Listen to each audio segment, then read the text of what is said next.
Want to learn how to create poll in Messenger story? Follow this step.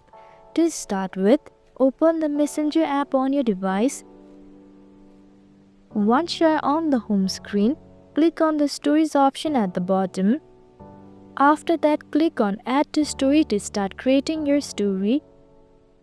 Next, select a background image from your gallery. At this point, click on the sticker icon at the top of the screen. From the sticker list, choose the poll sticker. Now enter your question and add the answer option you want the people to vote on. Once you are satisfied, hit done at the top right. After that, reposition the poll sticker anywhere on the screen. Finally, hit the share button to post your poll to your Messenger story. And that's all. I hope this video helped.